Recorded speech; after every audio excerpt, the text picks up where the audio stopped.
নারীর এক চোখে স্বামী সংসার, অন্য চোখে সন্তান। তাই তো নারী কখনো হতে পারে না নিজের প্রতি যত্নবান। স্বামীর পরিশ্রম আর স্ত্রীর ধৈর্যের উপর দাঁড়িয়ে থাকে একখানা সংসার। আর এই দুটোই ভালোবাসার সবচেয়ে বড় প্রমাণ। এমন মানুষকে ভালোবাসো যে পৃথিবীর মধ্যে একমাত্র তোমাকেই গুরুত্ব দেয়। তুমি রাগ করো, অভিমান করো, আদর করো কিংবা ভালোবাসো, একমাত্র তোমাকে নিয়েই ব্যস্ত থাকতে চাই। পৃথিবীর সমস্ত সুখ যে তোমার মধ্যেই খুঁজে নেয়।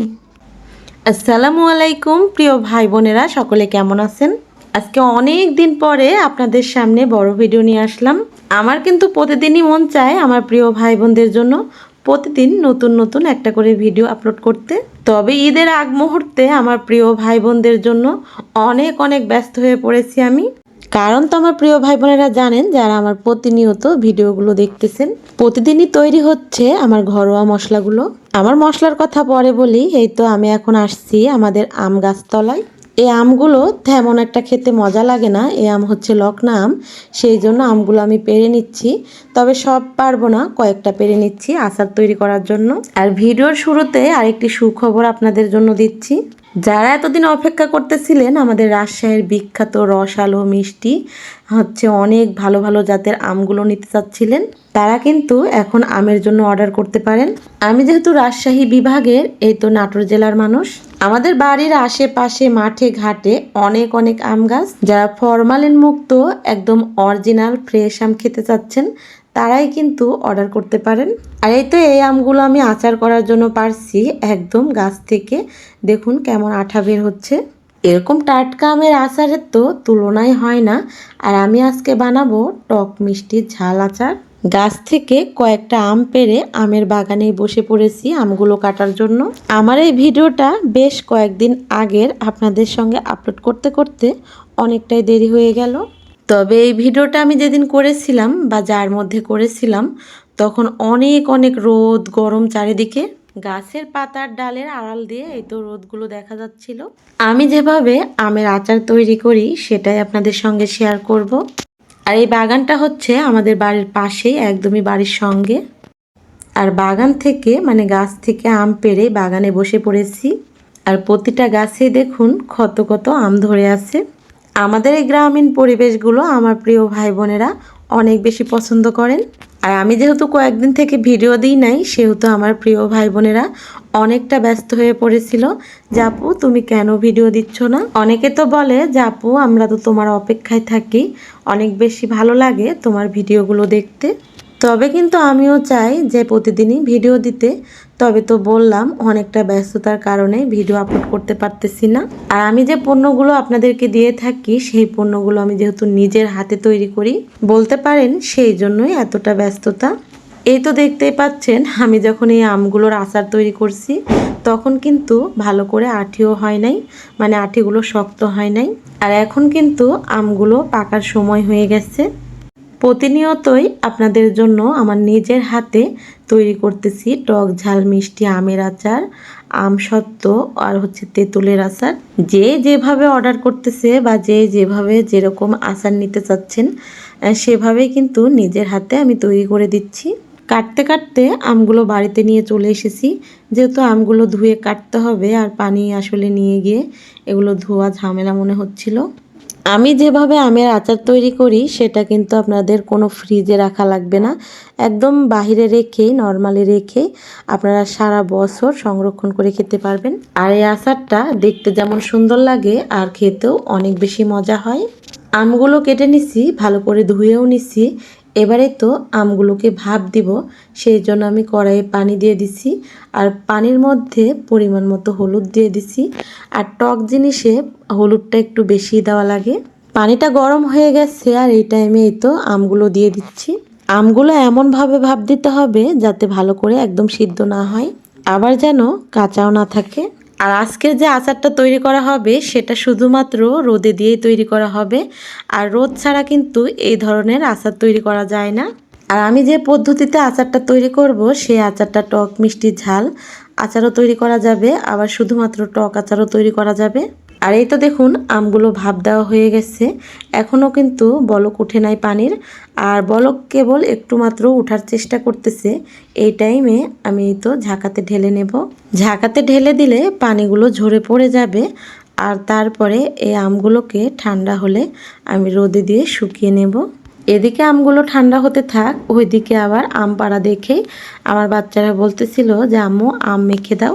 আর এরকম দুপুরবেলা গরমের মধ্যে আম মাখা খেতে কিন্তু ভীষণ ভালো লাগে।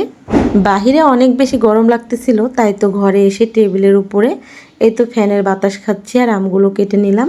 আর বাড়িতে পাকা তেঁতুলও আছে, তেঁতুলটা দিয়ে এই তো আমগুলোকে মাখাবো। আর এই তেঁতুল দিয়ে কিন্তু তেঁতুলের আচারও তৈরি হচ্ছে, সেটাও আপনারা অর্ডার করে নিতে পারেন। এই রোদের দুপুরে গরমে যদি হয় এরকম টক ঝাল মিষ্টি তেঁতুল মাখানো বা হচ্ছে আম মাখানো, তাহলে কিন্তু অনেক বেশি মজা করে খাওয়া যায়। আর এরকম তেঁতুল দেখলে আর আম দেখলে তো জিভে পানি এসেই যায়। পাকা তেঁতুলটা দেখে আমারও জিভে পানি এসে গেছে, অবশ্য আমার প্রিয় ভাই বোনদের মুখেও জিভে পানি এসে গেছে। এবারেই তো গাছ থেকে কয়েকটা কাঁচা মরিচ উঠিয়ে নিব। আর এই একটা গাছে সব সময় মরিচ ধরেই থাকে আমার। আর এই কালো কালো মরিচগুলো অনেক বেশি ঝাল, সেই জন্য আমি 3-4টা উঠিয়ে নিলাম। একদম ছোট ছোট মরিচ, তারপরও ঝালের পরিমাণ বেশি। আর এই তো দেখুন কতগুলো ধরে আছে গাছে। আমি এদিকে আম্মা খাচ্ছি আর আমার বাচ্চারা ঘরে বসে থেকে টিভি দেখতেছে। আর যেহেতু বাহিরে অনেক গরম, এই জন্যই ফ্যানের বাতাসে ঘরে আছে ওরা। তবে আম্মা খানো হলে ওদেরকে ডাক দিয়ে সবাই মিলেই খাবো।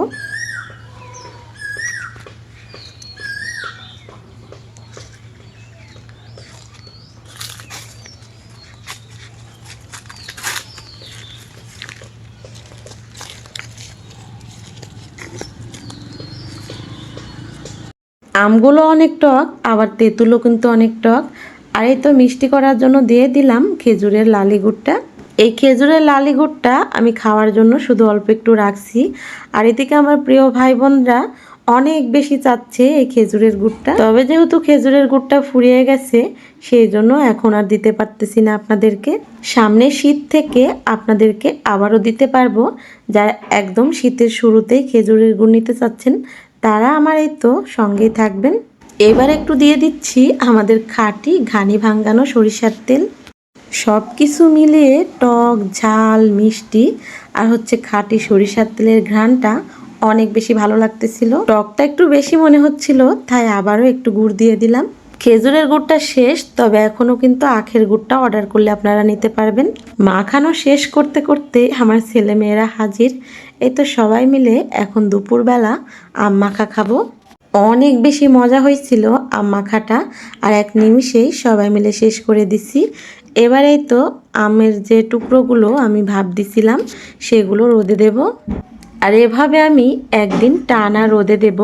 আর একদিন টানা রোদে দিলে যে এর গায়ে যে পানিগুলো আছে বা ভেতরে যে পানিগুলো আছে সেটা শুকিয়ে যাবে। তবে এটা কিন্তু বেশি দিন ধরে রোদে দেওয়া যাবে না, তাহলে একদম শক্ত হয়ে যাবে। আর এই আমগুলো রোদে বেশি শুকিয়ে ফেললে আচারটা তেমন একটা ভালো হবে না, বা খেতেও ভালো লাগবে না, বা আচারের মধ্যে মশলাটাও তেমন একটা ঢুকবে না।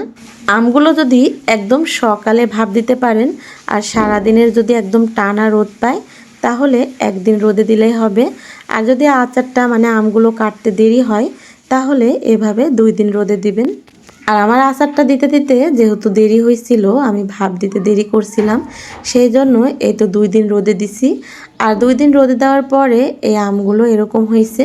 তার মধ্যে আমি লবণ দিয়ে দিচ্ছি। এখন আমটাকে আমি সব মশলা দিয়ে মাখিয়ে নেব। আচারে লবণের পরিমাণ হলুদের পরিমাণ সব সময় বেশি দিতে হয়। এবার দিয়ে দিলাম মরিচের গুঁড়া। আর এই তো আমার স্পেশাল আচারের মশলা। এই মশলাটা আমি নিজেই বাড়িতেই তৈরি করি, আগেই তৈরি করা ছিল, সেই জন্যই মশলাটা এই তো দিয়ে দিলাম। এবার দিয়ে দিচ্ছি রসুন বাটা, তারপরে দিয়ে দিলাম সরিষার তেল। খাঁটি সরিষার তেলটা এই তো মশলার উপরে দেওয়ার পরই অনেক বেশি ঘ্রাণ আসতেছে। আর সরিষার তেল ছাড়া তো আচারের কথা ভাবাই যায় না। তাও আবার যদি হয় খাঁটি একদম অথেন্টিক পিওর সরিষার তেল। আমি যতগুলো পণ্য আপনাদের জন্য তৈরি করি সেগুলো সবই কিন্তু অথেন্টিক উপায়ে তৈরি করা হয়। তেলটা এমনভাবে দিতে হবে যেন সব মশলাগুলো ভালো করে আমের গায়ে একদম মাখা মাখা হয়ে যায়।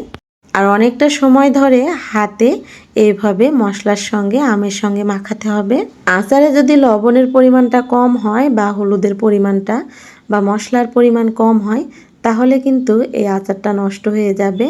সব কিছুই ঠিকঠাক মতো দিয়ে এই তো আচারটাকে মাখাতে হবে। আর এই মশলাগুলো সব মাখানোর পরে আমি এইভাবে আবারও 2 দিন একটানা রোদে দিব। আর রোদে দেওয়ার কারণে কিন্তু এই মশলাগুলো একদম ঠিকঠাক মতো আমের মধ্যে ঢুকে পড়বে। আর এই আচারের কালারটা দেখতেও অনেক ভালো হয় আর আচারটা ঘরে রাখলে একটু নষ্ট হয় না। এই তো এবার শুধু রোদে দেওয়ার পালা। আর আচারটা কিন্তু এভাবে যদি 1 সপ্তাহ ধরে রাখেন, রোদ না পায় তাহলেও আর নষ্ট হবে না। আমি অনেক আগের থেকে আচার তৈরি করি। আমার যখন বিয়ে হয় তখন কিন্তু আমার শাশুড়ি এরকমভাবে আচার তৈরি করতো। তার থেকে আমি এই তো আচারগুলো বানানো শিখেছি। আর আমার শাশুড়ির হাতের আচার অনেক বেশি মজার হতো খেতে। আচারগুলো 2 দিন রোদে দিচ্ছি। রোদে দেওয়ার পরে কালারটাই কিন্তু অনেকটা চেঞ্জ হয়ে গেছে। আর আচারগুলো আমি বয়মে রেখেছি। এটা হচ্ছে কাঁচের বয়ম। আর এটা হচ্ছে টক আচার। এগুলো হচ্ছে আমি মিষ্টি আচার করি নাই। যারা টক আচার পছন্দ করেন তারা কিন্তু এভাবেই আচারটাকে তৈরি করবেন আর বয়মে শুধু তেলটা দিয়ে রেখে দিবেন। আর যারা মিষ্টি আচার খেতে যাচ্ছেন তারা কিন্তু ওইভাবে রোদে দিয়ে একটু কড়াইয়ের ভেতরে চিনি বা গুড়টা গলিয়ে শুধু আমগুলোকে দিয়ে নেড়ে চেড়ে নামিয়ে নেবেন, তাহলেই মিষ্টি আচার হয়ে যাবে। আর এই তো এগুলো হচ্ছে আমসত্ত্ব। এই আমসত্ত্বর ভিডিও কিন্তু আপনাদের সঙ্গে আগে শেয়ার করেছি। এগুলো হচ্ছে কাঁচা আমের আমসত্ত্ব। আমি আখের গুড় দিয়ে আমসত্ত্বগুলো তৈরি করেছি। আর এই আমসত্ত্বগুলো টক ঝাল মিষ্টি সমন্বয়ে তৈরি করা। আর আমার আমসত্ত্ব দেখলে আপনারা বুঝতে পারবেন এটা খেতে কতটা মজা হতে পারে। আমার বানানো আমসত্ত্ব দেখতে যেমন সুন্দর, খেতেও অনেক মজা। আর এই আমসত্ত্বগুলো একদম নরম লাগে খেতে। আর এই আমসত্ত্বগুলো আমি নিজেই তৈরি করেছি। আর এভাবে নিজে তৈরি করেই কিন্তু আপনাদের জন্য পাঠিয়ে দিচ্ছি। আমার আমসত্ত্ব আচার দেখে এই তো আমার ভাইয়ের মেয়েরা পাশে এসে দাঁড়িয়েছে, ওরাও খাবে সেই জন্য। আসলে আমার মতো আমার ভাবিরা, চাচিরা, ফুপুরা কেউ এরকম আচার আমসত্ত্ব তৈরি করতে পারে না। আমার আচার আমসত্ত্ব এগুলো দেখলে বড়রা ছোটরা সবাই ভীষণ পছন্দ করে বা খেতে চায়। আমার প্রতিটা পণ্যই আপনাদেরকে আগেও বলেছি, এখনও বলতেছি, একদম ঘরোয়া পদ্ধতিতে নিজে যেভাবে তৈরি করে খাই সেভাবেই তৈরি করা হচ্ছে আপনাদের জন্য।